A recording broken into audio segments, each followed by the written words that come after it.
దేవుని స్తోత్రం. మీ అందరికి నా వందనాలండి.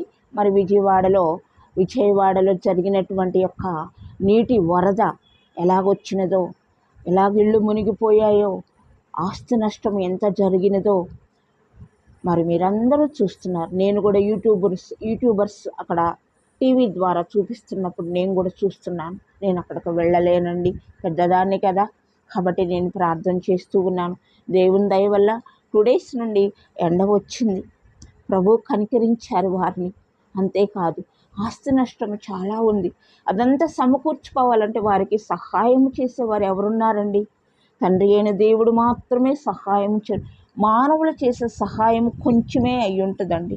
కానీ వారి యొక్క సమస్యను, వారి యొక్క బాధను, వారు పోగొట్టుకున్న దానిని మరలా సంపాదించుకోవాలంటే దేవుడే వారికి సహాయము చేయాలి. ఎంతోమంది సహాయం చేస్తున్నారు. వాటర్ ఇచ్చారు, భోజనం ఇచ్చారు, కానీ వారిని నెమ్మదిపరచలేము కదండి. ఆహారము, నీళ్లు అనేది మనము బ్రతకడానికే. కానీ వారు ఎంత నష్టపోయారో. మరి అవి ఇంకా కొన్ని నీళ్లు ఉన్నాయండి. కొంత ఇళ్ళు నీళ్ళల్లోనే ఉన్నాయి. వాళ్ళు ఎంతో డబ్బు ఖర్చు పెట్టి ఆ ఇళ్ళు కట్టుకున్నారు, ఎంతో శ్రమ పడ్డారు. ప్రస్తుతానికి వాళ్ళకు పనులు లేవు, ఉద్యోగాలకు వెళ్ళడానికి కూడా ఇబ్బందే కదా. కాబట్టి మీరందరూ సహాయం చేస్తున్నారు. మీకు చాలా చాలా వందనాలు, చాలా వందనాలు. నేను కూడా ప్రార్థన చేస్తున్నాను వారందరి కొరకు. మీరు కూడా ప్రార్థించండి వారి కొరకు. వారికి సహాయం, మీకు చేతనైతే సహాయం చేయండి. మీకు వారు దగ్గరగా ఉంటే సహాయము చేయండి. వారిని చూచి మనం పక్కగా వెళ్ళకూడదు. మనకేలా ఎప్పుడు ఏ సమస్య వస్తుందో దేవుడు చెప్తాడు. మీరు అట్లా ఇబ్బందిలో ఉన్న వారిని చూచి మీరు పక్కగా వెళ్ళిపోవద్దు అని చెప్పి దేవుడు చెప్తూ ఉంటాడు. కాబట్టి మనం పక్కగా వెళ్ళకూడదు. మనకు తగిన సహాయం ఏదైనా, అంతేకాదు మరి ముఖ్యంగా ప్రార్థించాలి. వారి కొరకు దేవునికి విజ్ఞాపన చేయాలి. దేవుడు చూస్తున్నాడు. వారు పడుచున్న శ్రమ, పోగొట్టుకున్న ఆస్తిని, వారు పడుచున్న ఇబ్బందులు, వారి ప్రాణ నష్టము కలిగాయి. మరి ఎంతోమంది ఎంతో కోల్పోయారు. అవన్నీ దేవుడు చూస్తున్నాడు. కాబట్టి మనందరము ప్రార్థిద్దాం వారి కొరకు.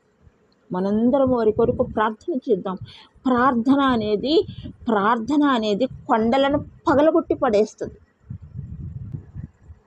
మరి అక్కడ మున్సిపాలిటీ వాళ్ళు పరిచర్య ఎంతో చేస్తున్నారు. వాళ్ళు నీళ్ళల్లో దిగి, మరి వాళ్ళు నీళ్ళల్లో ఉన్నప్పుడు వాళ్ళలాగా బయటకు తీయడానికి కానీ ఎంతో సహాయం చేస్తున్నారు. మరి రాజకీయవేత్తలు అనేక విధములుగా వారి కొరకు శ్రమ పడుతూ ఉన్నారు, సహాయం చేస్తూ ఉన్నారు. మనం ఎంతమంది ఎన్ని చేసినా మనం వాళ్ళ భర్తీని, వాళ్ళ యొక్క ఇబ్బందిని మనం పూర్తి చేయలేం. కాబట్టి మనందరం ప్రార్థన చేద్దాం. మరి ఫైర్ డిపార్ట్మెంట్ వాళ్ళు ఎంతో సహాయం చేస్తున్నారు. నీళ్లతో ఉన్నప్పుడు ఉన్నటువంటి దానికన్నా నీళ్లు మొత్తం వెళ్ళిపోయినాక వాళ్ళ హౌసెస్ ఉన్నాయి చూసారు, బురద.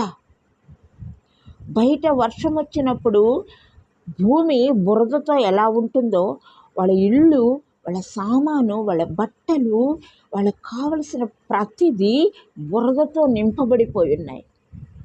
కాబట్టి వారందరికీ నా కృతజ్ఞతలు తెలియపరచుకుంటున్నాను. సహాయం చేయించిన ప్రతి బిడ్డ కోసమై దేవునికి విజ్ఞాపన చేస్తాను. మనందరం చేద్దాం. వాళ్ళు